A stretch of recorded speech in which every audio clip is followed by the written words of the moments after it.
Hey guys, it's James bringing you episode 3 of season 3. So I'm just going to get you ready for the Cardiff game now. So you can see it's a pretty strong team. I've changed the formation a bit, so it's not the 4-3-3. It's going to be like two midfielders, two holding midfielders. But you see Makinock on the left. He's a big lad, isn't he? And Lua. So those two players have been really good, big standouts for me. And you can see Mbakogu's going to get a good game as well. But that's Ryan Donk, the big man, 30 years old. He's still getting game time. I don't know a lot about Cardiff's team, except for Abel Hernandez, who's playing for Hull in real life. But I tried to show you my team, but look what happens. They didn't show the team graphic. They just gave me a still life of Moulton Road. Well, that's the stadium.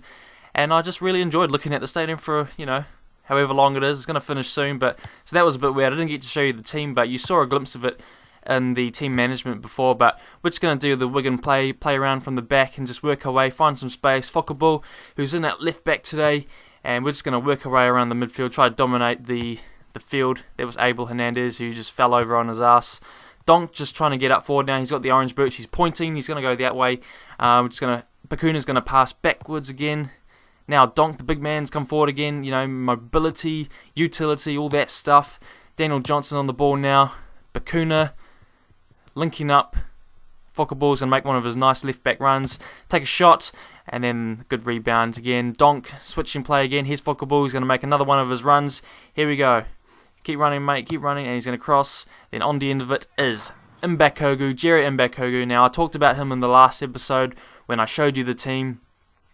And he was one of my old buddies from my FIFA 13 career mode before I started this channel. Remember, I did a Wigan career mode before I started this channel on FIFA 13.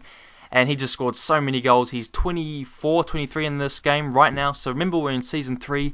So you should really get him at the start of your career modes, because I guarantee he'll be about 21, obviously. And he's just a really good player, really cheap player. Plays for a nobody club, so you'll pick him up easily. But now Focke-Ball again, trying to go for one of his runs again. He's been doing that all game. But this time we get shut down. He's going to get brought back. Now Cardiff are going to have their attack, but we're not going to show you that because I didn't get anything from that. A good shot by Abel Hernandez and a great save by our keeper, Segrist, the Swiss keeper. He's like the main keeper now, but I'm going to bring on Berahino in the next half. And Duncan's going to switch play. So we'll start at the next half. Donk, the Dutch centre-back. McManaman with the low cross, slow cross, and then Makinock with the nice poacher finish. So he can do everything. He can header and just kick the ball, whatever. He can hold up the ball really well, like Drew does for Arsenal. And that was a really good goal. So two players, Lua and Makinock, have been really playing well for me. And you saw the keeper just couldn't do anything. He's just made a big improvement. McManaman, he's going to take another cross, and Makinock almost gets another goal, but that was a great save by the keeper, who looks a bit short in this game. I don't know who he is. I think he must be at least 5'9 or 5'10, but you're going to see Berahino, good powerful shot right at the end of the game. And that was good that he scored, because he has scored in the sim games early on in the season or the pre-season, but he hasn't scored many with me playing, and it was just good to get a goal right at the end of the game with Berahino. So he's supposed to be like an overpowered player, but I just haven't seen it lately.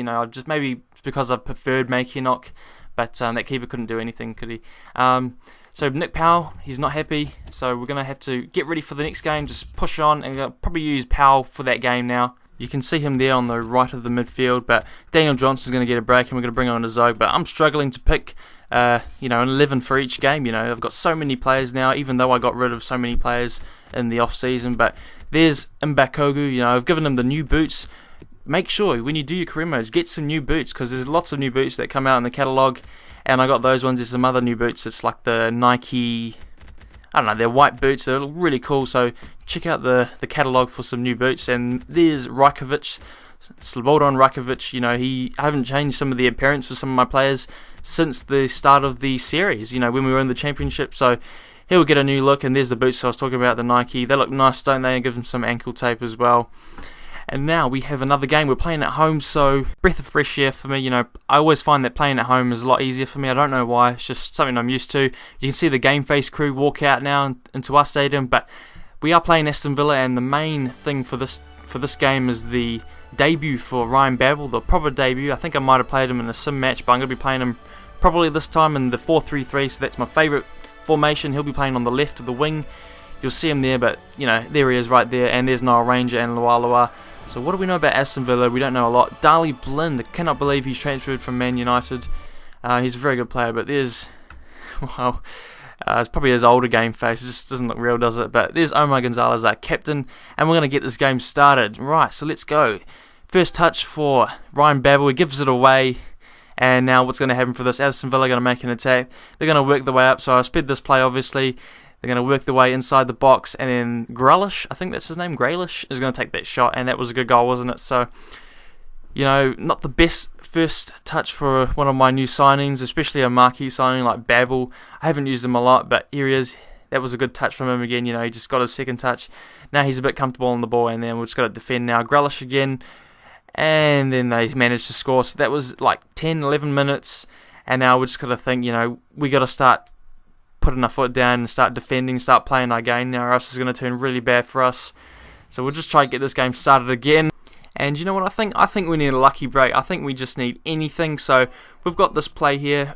A low driven kick from Ryan Babel. Just put that in the area, put that in the box. And then what happens here? So they give away a penalty. Brad Guzin, I think it was his fault. You're going to see the replay now. But what he's going to do is he's going to take out Pedro Zog, just the young midfielder in my team. There he is there, just takes him out. Sometimes the ref will give those, sometimes he won't. You know, it's a big physical league in the Premier League, so anything can happen. But Lualawa's going to take that nicely. And that was a good goal to get back. And you saw, you know, Brad Guzin almost saved it. So we could have been 2-0 down still. But not to worry, you know, it was good that we got the goal back anyway. And we're still early on in the game, 26 minutes. But I tell you what, we didn't get any other chances apart from the one you're going to see now. So Ryan Babel cuts inside like Iron Robin. Look at that. Good shot. Just off though. So that was Ryan Babel, not Iron Robin. And at the end of the half, I'm going to have to make a couple of changes. So Coates, you know, he'll get another game, another go. Polymart will come on, the young defensive midfielder. And then we're going to have Alonso, who is barely played. And he'll come in at left back. And if you are wondering, yes, Coates does have a game face. It's not why I signed him though. You know, I signed him because I couldn't find any other defenders that were big, tall like him and that were good enough. You know, it was either him or Vestergaard, so that could have been a choice. But Aston Villa, after a 3-ball, they find a bit of space. Grealish, a low cross, and then they will manage to score again. So right in the second half, and that guy scored twice in this game. I don't know his name, Salami. And then they'll get another cross in. But they won't score from this, so we've got our attack now. What's going to happen? We're going to pass it off to Niall Ranger. Niall Ranger is going to pass to Ryan Babel. And now we have a big counter-attack. 4 players. Ryan Babel's going to switch it all the way to Lualawa. Cut inside again, mate. He's going to get ready to take a shot. And the good block by Aston Villa. So we ended up losing that game 3-1. And now got scores around the Premier League. Pause if you want to see those. Only 3 full-time results there. And after the game, I've got some worrying news or some bad news. Now, I don't get many of these emails, but we got this one. So the board, they were a bit disappointed in the last match and the recent performances. So now we've just got to up our game. There's a bit of pressure on me. You know, I didn't expect it though, because our goal was to avoid relegation, and we're nowhere near that place. You know, we're still mid-table, I'm pretty sure, and get that email. So now we just have to up our game, as I said, and we're going to get ready for the next game, which is going to be a sim game. So bit of rotation here. And you can see that Berahino is still 71 rated, so I'm a bit concerned about that. I know I'm just going to keep using him even more and more, you know, maybe for the sim games and stuff like that, just hopefully he can grow. But you can see the massive squad that I've got here. You know, I've got 3 centre-backs that are 75 rating. One of them is Donk, remember he's the older signing, but you know, I've got lots of strikers as well, Makinok and Ranger, so many players, and we managed to get a 3-2 win, a goal from Berahino, so it's good, and Alassani, 2 goals, and he's happy that I played him, because I'm happy as well, because he scored 2 goals. But that's the end of this episode. If you've enjoyed it, please leave a like, share, subscribe, comment, and I'll see you in the next one. Goodbye!